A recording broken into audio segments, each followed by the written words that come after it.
or if Mhm. they continue to come in. Gotcha. Yeah, we'll see.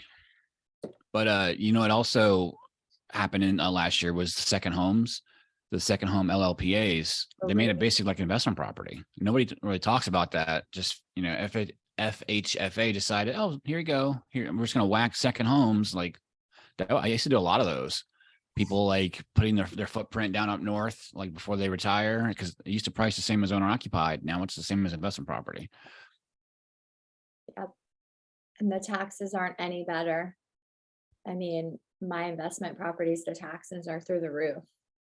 They're like over 5 grand. Well, that is something they should have to remedy. Agreed. Wait a couple minutes. I see some last minute signups, so I'll wait till like 10:35 ish, 10:40.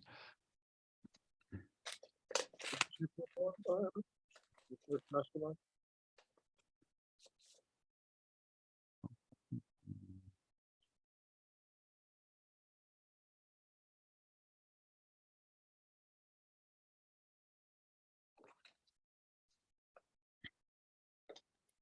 Hey Heather, did you get that email I sent you about Mr. Cortez? I did. Thank you. Yeah, so if he waits a little bit, he can probably buy more as an FHA borrower because of the gap, but we shall see. Yeah, I'm gonna reach out to him today and talk to him. So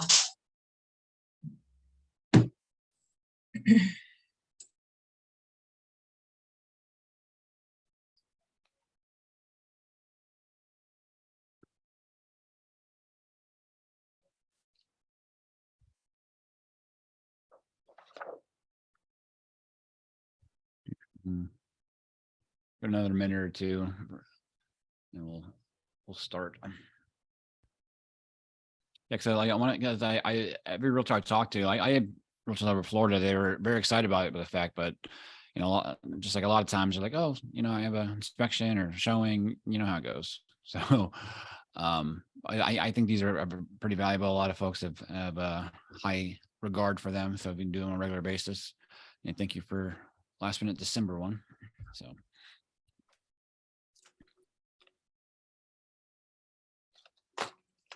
Bum, bum, bum.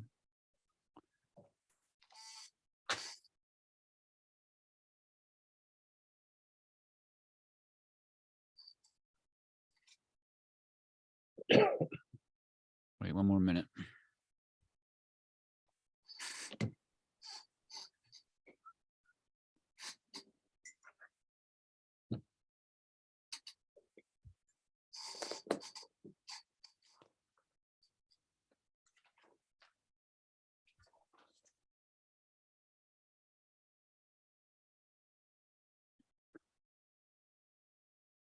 All right, let's go ahead and get started, and then we'll go from there.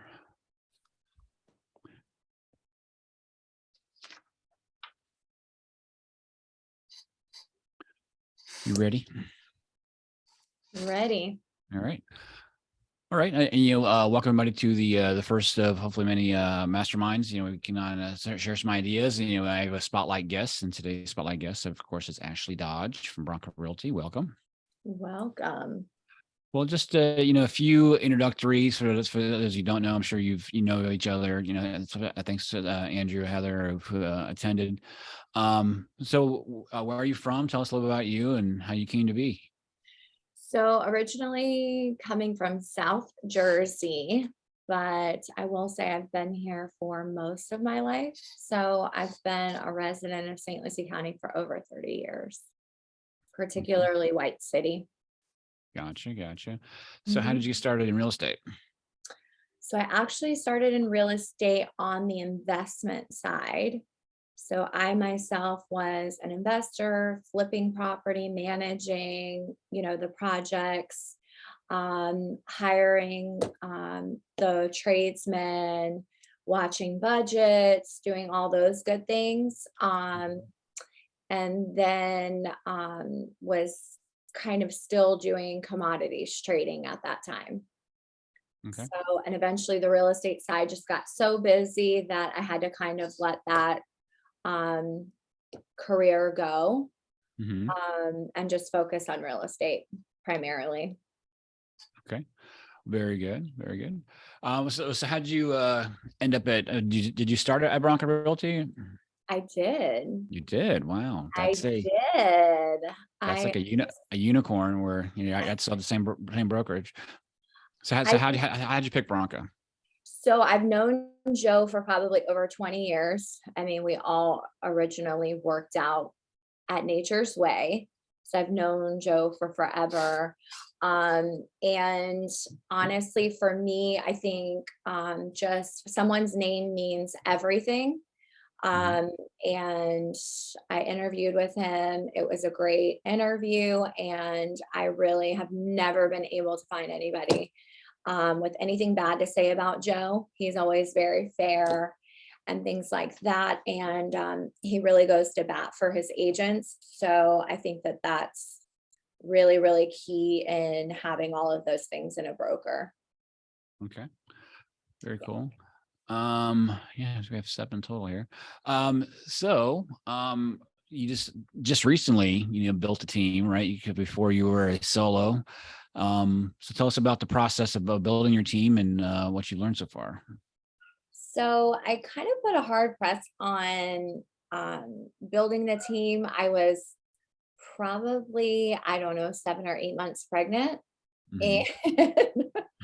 I realized, newsflash, I'm going to need some help for sure. Mhm. I can't continue doing all this on my own, and I probably will be taking some time off, which really never came to fruition. Mhm. So I think just working smarter and not harder. Mhm. The year before, I did like 52 units on my own, and I was just feeling, you know, crazy and psychotic doing all of that. So Yeah. I figured, let's just kind of spread it out a little bit more and work more on that team dynamic, having more coverage, all of those things. So that's been a really strong point in, bringing on listings and having those agents that can cover those open houses or last minute showings to be there for your sellers. Mhm. It's made a tremendous difference. So what's your model? Basically, you're the only listing agent and everybody else is a buyer's agent. Like how you structure, how do you do your splits, responsibilities, all that stuff. Mostly, yeah. I'm mostly on the listing side these days. I do have some buyers, but I try to kind of leave that to them. They all pretty much work the majority of the leads that we get. And I mean, splits just really honestly depend on, how long they've been in the business and things of that sort. Right. But yeah, they pretty much do everything from the buyer side. And, of course, I pretty well have like a network of, you know, partners that I work with that are really tried and true. And everything's laid out for them to play it out, really. Very good. Very good. So what are your major sources of leads that you find are successful these days? And Honestly, Zillow's been mm, so-so. But honestly, I find that a lot of people are falling off, and I'm just going to take advantage of the market share for when those buyers come back. yeah. So I've excelled a lot of that. Um, I think being really strategic in the areas that you're buying is very important. If you can't be in that top 3 tier, Hmm. they're just so diluted and the quality of the leads are just not there. So if I can't be in that top position or top 3, I really don't want it. Hmm. Um, but I would say there definitely Google getting those reviews, guys, is absolute paramount, Yeah. whether if I it's can speak. it's Yeah. on Zillow. I try to force it on both because let's be honest, a lot of buyers are Yeah. on Zillow. So it does help seeing it there, but I'm also forcing those reviews at the same time on Google. I get a ton of calls that I've just simply seen you, your number one in this area Mhm. through Zillow, or I was searching in the area that I'm looking to purchase a home and you popped up and I saw amazing reviews. Um, Definitely getting those photos, doing those videos and things that are just upping your SEO constantly helps with all of that, and kind of doing it organically without paying for it. Yeah. Referrals, I would say, is Yeah. at the top. I don't think that we should be afraid of the market that's coming. If you do good business and you're doing right by your clients, that word of mouth is going to get you the business every single time. Mhm. Yeah. I mean, so what other system do you use a CRM at all? Or- So we just updated to KV Core. Mhm. I was really looking hard at Follow Up Boss, which I've seen Yeah. some pretty good reviews on. For me, there was some places where it was falling short, and I was used to having conversion to be able to do those squeeze pages, to do those landing pages, and just lead capture. Yeah. They also have a platform, for your website, IDX, all of those things. Mhm. And with Follow Up Boss, you just have to solely outsource those things individually, or add other plugins and different things like that to it to kind of create what we had in conversion. So kind Yeah. of went against that. I hear you. Yeah, because that's definitely, anybody who knows me, that's why I preach to anyone I try to talk to. Google my business, do content, reviews, and good data management, because I think that's basically taking care of the folks you already know, like, and trust you. Which is why my first class I'm teaching is on the 15th about database management Yeah. and some different tactics on how to do that. So what are you looking at as for the market as we close out the year, as well as going to the next year? So right now, I mean, I think just kind of like diversifying and, getting out into as many markets as possible and pipelines of new clientele. Like I said, everything that I've been seeing is saying we're going to just really get this surge of buyers in that first quarter. So we're working on just the groundwork, the website, the back end office, so Mhm. that once we get hit with that volume, that we really can contain it and management in a very time effective manner. Um, as far as this year, ending this year out, I would say my numbers are pretty much around where they were the prior year. I thought that we were going to see a little bit of, you know, lesser numbers, just because things were kind of fizzling and slowing a little bit with the interest rates. But I think, the home prices kind of balance that out. So I should be closing out somewhere around like 20 million. Um, Gotcha. but yeah. Well, cool. Yeah. Well, I think you might have already given it, but what is your biggest piece of advice for, realtors of all levels, for new realtors, experienced realtors, as we head into a little bit of uncertainty into 2023? I think just really getting those great referral partners is very important. People that are going to take care of your clients. That is huge. Getting all of the follow up, getting the website, getting the CRM together so that you can kind of contain those clients better, so that you're constantly touching them. Even if it's not you, in fact, that's doing it, that's really, really important to these buyers, Mhm. that we're just staying in touch and constantly, having their hand when they need assistance every step of the way. So I think that those items are going to be really paramount going forward for sure. Well, very cool. Well, I'll go ahead and open it up to any Q&A. Does anybody want to raise their hand and ask Miss Ashley any questions?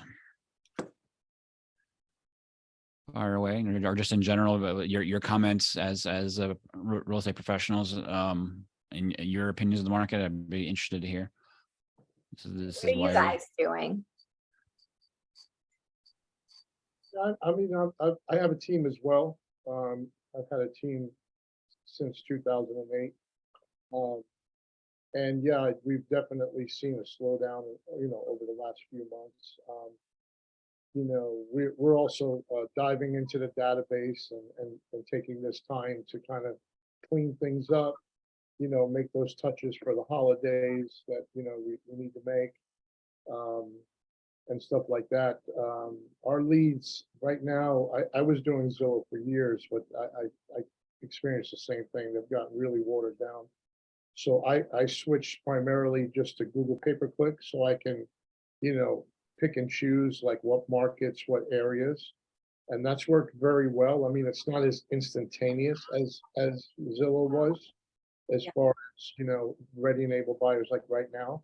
But we're having a lot of conversations, which I think is really good because people, so that's people that are potentially going to buy. It's just a matter of when, you know, and it seems like a lot of them appreciate just the open honesty of what really is going on with the market and, advice and, stuff like that. So we're spending a lot more time cultivating the people that we do have, and being that knowledge broker of, hey, we can help you here, or maybe, you may want to get a rental or, different kind of things. So I think that, once people's mind is more at ease of what's going on. I mean, first it was the midterms.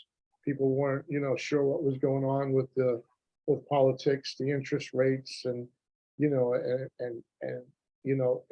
that the market's going to crash. Everybody thinks it's going to be like it was in 2008. It's not. I mean, I was in the business at that time, was totally different than it is right now. So I don't see it being, that way, but I do see it, I mean, Settling. I've been in this area for 40 years myself.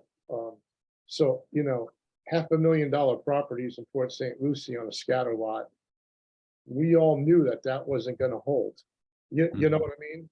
So, instead of the appreciation going 20-30% a year, it's down to 12. I mean, that's still amazing, Yeah. So Yeah. I think like Emmett said, it's just right now is at that point, and I went through this last time with the downturn, is getting the sellers and the buyers to understand the market at the same time. Right now, the sellers don't want to realize that it's not what it was last year, and the buyers are thinking they're going to buy things at 50 cents on the dollar. So Mhm. it's like our job is to try to get them here, and I think that's what we're doing right now is just having a lot of heart-to-heart conversations and just giving people reality and you I know think a really important part with that too, Andrew, and the education side of it with the buyers is so, so important. And I think Emmett and I were talking about this the other day. Kind of just, obviously having that relationship with whoever the lender is and having those discussions so that you know exactly who that buyer is. Because are they a good candidate for a 2-1 buy down? You have to know what is going on behind the scenes for that buyer. Can their DTI handle it? Can they qualify for that mortgage payment at that third year? What are the things that we really need to look for from that seller once we find that right home? I found also a lot of sellers they don't realize about how portability works with taxes. They're like, well, I don't want to go over there because my taxes are going to go up. Well, do you understand how that works? The transfer, yeah. You Yeah. bring it up, it's like they don't even know. They don't have a clue. For us, it's top of mind. They don't know. And it's like when you bring that knowledge, it's like, wow, okay, well, yeah, that savings is going to move over to the new property. Here's how it works. Let's call the property appraiser. Let's get an estimate. And, but it's not like it was last year where you were just throwing contracts out like, Mhm. I, I agree. I sold so many sight unseen homes, it was scary. Yeah. To me, it was really scary, because you never want to do that. I mean, I've had people that didn't see the house until closing, Same. sometimes even after. So, Same. I never had any with buyer's remorse, thank goodness. either, but it's still scary for us to be like, oh my God, are they really It's a going big investment.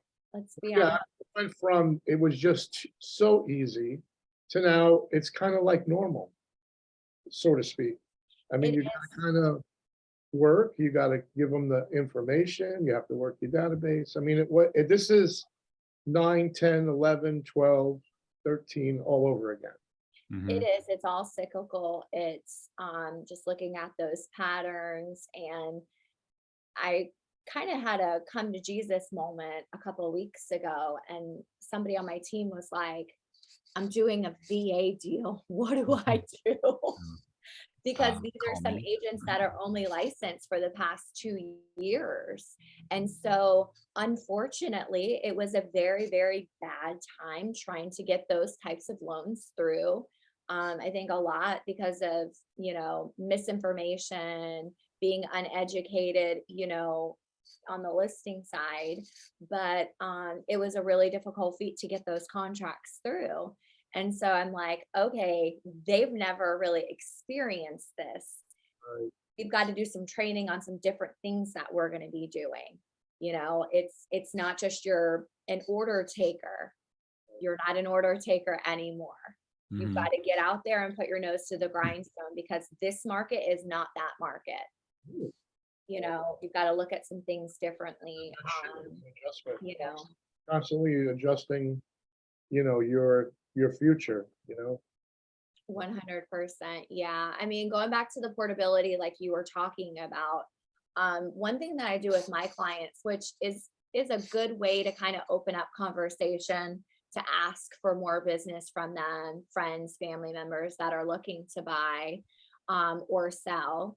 I usually at the closing table, I'm setting a reminder to have those homestead conversations and portability conversations 2-3 weeks out, so that they're informed, they're doing and filing for their homesteads, they're doing all those things. And I find that people really appreciate that.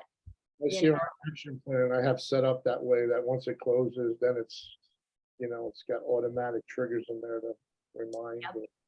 Absolutely. And just picking up the phone, I think, is key for people. Yeah, because what I've been saying is education. Before it was just overlist and do that. So you have to show why buy a house. Like, oh, I'm just gonna wait. Okay, wait for what?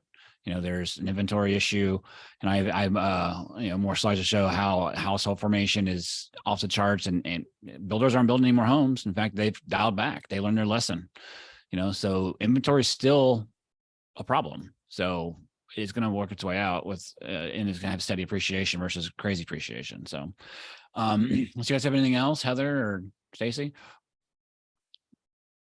But well, thanks, Ashley, for the inaugural issue of the Homes and Wealth Mastermind. So hopefully we can make this a regular thing. I like it. This is great. I really appreciate you putting something like this together, because I definitely think that that's one thing we're lacking in this area is the network masterminds. The thing I miss about Keller Williams when I was working with them is they did a really good job in that. Yeah. This is key. So I really appreciate you inviting me and giving me the opportunity to talk to all of you. Absolutely. I think Absolutely. sharing our strategies, side by side, what's working for you might not work for me, but you can take pieces of information and apply it to your business.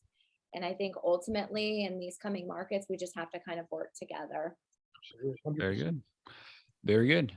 Well, I certainly appreciate it. And I'll talk to you guys soon. It's good seeing you guys. Bye, guys.